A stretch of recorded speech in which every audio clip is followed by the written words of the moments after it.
दोस्तों 4 सितंबर के दिन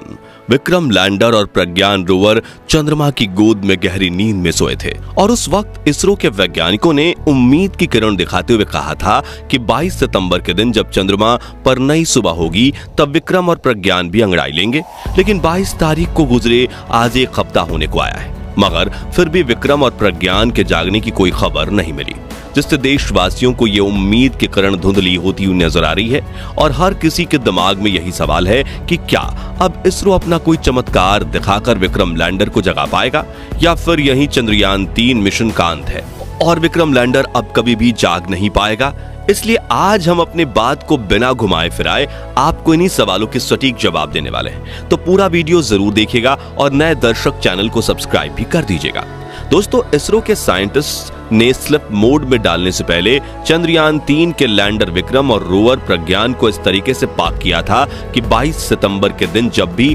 चांद पर सूरज की पहली किरण निकले तो वो सीधा विक्रम और प्रज्ञान पर पड़कर उनमें नई जान फूंकते और भारत माँ के ये दोनों सपूत एक बार फिर नींद से जाग उठे। साथ ही वैज्ञानिकों ने इन दोनों रिसीवर्स को भी ऑन रखा था ताकि सूर्योदय होते ही इसरो अपने डीप स्पेस नेटवर्क के एंटीना के जरिए विक्रम को फिर से जगाने का सिग्नल भेज पाए। इस दौरान जैसे जैसे 22 सितंबर का दिन नजदीक आ रहा था, भारतवासियों की धड़कनें बढ़ती जा रही थी और हर कोई यही प्रार्थना कर रहा था कि विक्रम और प्रज्ञान फिर से उठ जाएं, क्योंकि चांद पर रात के समय में तापमान कई बार -300 डिग्री तक भी चला जाता है। वहीं यहाँ भूकंप आते रहते हैं, उल्का पिंडों की बारिश होती है, मैग्नेटिक धूल उड़ती है और न जाने कौन कौन सी अनजान मुसीबतें चांद की 14 दिनों की रात में अपना कहर बरसाती हैं। इतने बुरे हालात में भी विक्रम लैंडर और प्रज्ञान रोवर बिना किसी ग्राउंड सपोर्ट के अकेले खड़े थे, इसलिए डर के मारे वैज्ञानिकों का भी गला सूख गया था, क्योंकि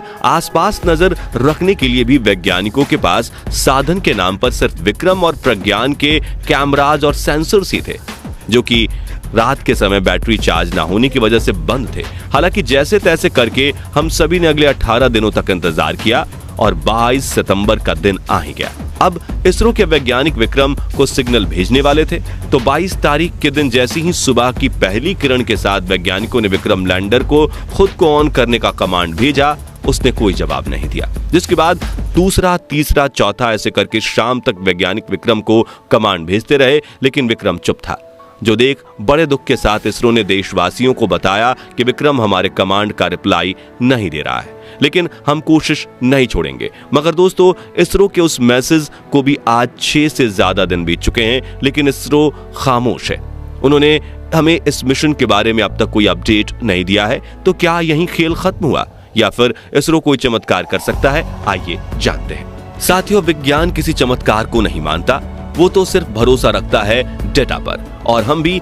आपको झूठी उम्मीद नहीं देंगे, बल्कि इस वक्त जो डेटा हमारे सामने है उसको देखकर यही कहेंगे कि चंद्रयान 3 को अपनी यादों में बसाने का समय आ चुका है। विक्रम और प्रज्ञान ने भारत के लिए बहुत कुछ किया, लेकिन अब उन्हें अलविदा कहने का समय आ चुका है। ऐसा इसलिए क्योंकि इसरो ने पिछले हफ्ते से विक्रम लैंडर और प्रज्ञान रोवर से संपर्क करने की लाख कोशिश कर ली, लेकिन वो दोनों खामोश हैं। सबसे पहले तो इसरो ने साधारण तरीके से चांद की कक्षा में घूम रहे प्रपल्शन मॉड्यूल के जरिए विक्रम को कमांड भेजा, लेकिन उसने कोई रिप्लाई नहीं दिया। जिसके बाद विक्रम की रिले सैटेलाइट का इस्तेमाल करते हुए प्रज्ञान को कमांड भेजा गया, लेकिन वो भी खामोश रहा। फिर चांद की परिक्रमा कर रहे चंद्रयान 2 के जरिए भी मैसेज भेजने की कोशिश की गई, लेकिन विक्रम ने उसके साथ भी अपना संपर्क तोड़ दिया था। इस तरह पिछले दिनों इसरो की एक टीम लगातार इन तीनों तरीकों को फॉलो करती रही। वहीं इसरो चीफ एस सोमनाथ ने नासा की भी मदद ली और उन्होंने चांद का चक्कर लगा रहे नासा के लूनर रिकॉनेसेंस ऑर्बिट के जरिए भी विक्रम को मैसेज भेजने की कोशिश की,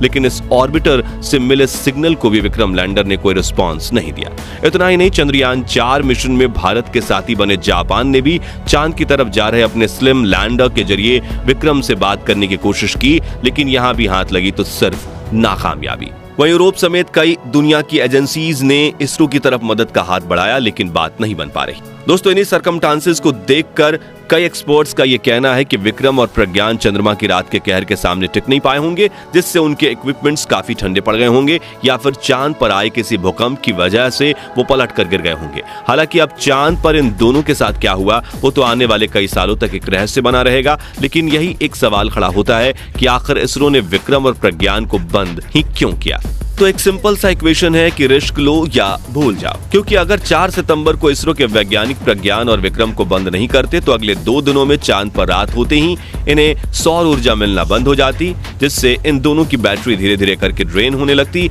और एक समय पर बैटरी 0% आते ही ये दोनों बंद पड़ जाते और इसी तरह बंद होने के बाद किसी भी उपकरण का फिर से ऑन होना लगभग नामुमकिन है। इसलिए इसरो ने अपने मिशन के 2 अलग दिनों का रिस्क लिया और इन दोनों की बैटरीज फुल चार्ज करके इन्हें स्लिप मोड में डाल दिया। अब जैसा कि आप जानते हैं कि किसी भी इलेक्ट्रॉनिक उपकरण की बैटरी समय के साथ ड्रेन होना लाजमी है, यानी कि जैसे कई दिनों तक बंद पड़े मोबाइल की बैटरी भी धीरे धीरे कम होने लगती है, ठीक वैसे ही दोनों की बैटरीज भी ड्रेन होगी। तो ये वैज्ञानिकों को पता था,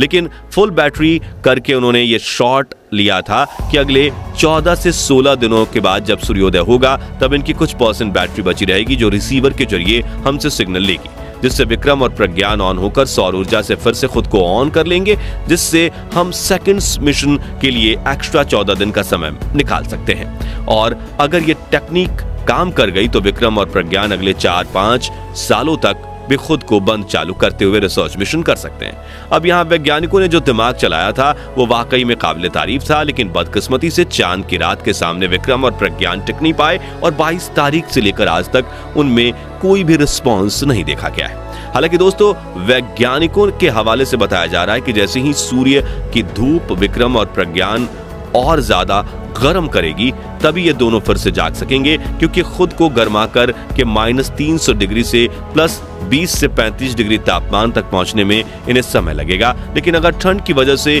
इनका यह सिस्टम जाम हुआ पड़ा होगा तो ऐसे ही होगा, और अगर कोई दूसरी दिक्कत आई होगी तो फिर ऐसा होना मुमकिन नहीं है और इसका पता लगाने के लिए इंतजार करने के अलावा इसरो के पास कोई उपाय भी नहीं है। इसके अलावा बाकी तो कोई चमत्कार ही इन्हें जगा सकता है और हम भी ऊपर वाले से यही दुआ करेंगे कि कोई चमत्कार हो जाए और भारत माँ के ये दोनों जवान एक बार फिर से अंगड़ाई ले। दोस्तों विक्रम और प्रज्ञान के एक बार फिर से ना जागने की वजह से दुख तो सभी को है, लेकिन हम आपको बता दें कि लैंडिंग से लेकर डिस्कवरीज तक इन दोनों ने अपने मिशन में 110% सफलता हासिल की है और दुनिया में भारत का नाम गर्व से ऊंचा कर दिया है। और चंद्रयान 3 मिशन इस सफलता के बाद से ही दुनिया की सभी स्पेस एजेंसीज इसरो के साथ काम करना चाहती है। वहीं आज के बाद विक्रम और प्रज्ञान चांद पर भारत के लूनर एम्बेसडर बनकर खड़े रहेंगे और चांद पर भारत के विजय के प्रतीक बनकर हमारा नाम रोशन करेंगे। तो दोस्तों अगर आप भी चंद्रयान 3 मिशन के लिए इसरो पर गर्व करते हैं तो इस मुश्किल की घड़ी में वैज्ञानिकों के साथ खड़े हों और कमेंट करें वी सपोर्ट